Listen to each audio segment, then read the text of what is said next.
আসসালামু আলাইকুম। আজকে আমি চালের গুঁড়া দিয়ে ভীষণ মজার মিষ্টি বানিয়ে দেখাবো। প্রথমে চুলায় প্যান বসিয়ে দিয়ে দিচ্ছি ঘি ১ চামচ আর চালের গুঁড়া ১ কাপ দিয়ে নেড়েচেড়ে হালকা আঁচে ভেজে নিব। তারপরে চুলা থেকে নামিয়ে এক সাইডে রেখে দিলাম। এদিকে চুলায় প্যান বসিয়ে ৩ টেবিল চামচ চিনি দিয়ে আমি ক্যারামেল করে লিকুইড দুধ ১ কাপ দিয়ে দিলাম। দিয়ে এর মধ্যে দিয়ে দিচ্ছি চালের গুঁড়া দিয়ে আমি ৫ মিনিট ঢেকে রাখবো। ৫ মিনিট পর চুলা থেকে নামিয়ে ভালো করে মথে নেব। একদম স্মুথ করে মথে নিতে হবে। তারপরে এইরকম করে আমি মিষ্টি শেপ দিয়ে নিচ্ছি। সবগুলো মিষ্টি আমি বানিয়ে নিয়েছি। তারপরে চুলায় প্যান বসিয়ে দিয়ে দিচ্ছি লিকুইড দুধ ৩ কাপ, এলাচ দিয়ে আমি বলক তুলে নিব। আর চিনি দিয়ে দিচ্ছি পরিমাণ মতো। দিয়ে বলক উঠে আসলে মিষ্টিগুলো দিয়ে দিচ্ছি। দিয়ে জাল করব ১০ মিনিট।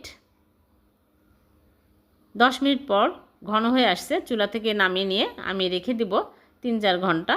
৪ ঘন্টা পর সার্ভ করে আপনাদেরকে দেখাচ্ছি। হয়ে গেল ভীষণ মজার মিষ্টি। এভাবে বানিয়ে দেখবেন, খেতে দুর্দান্ত স্বাদের হয়। ভালো লাগলে লাইক, কমেন্ট, শেয়ার করে দেবেন। আল্লাহ হাফেজ।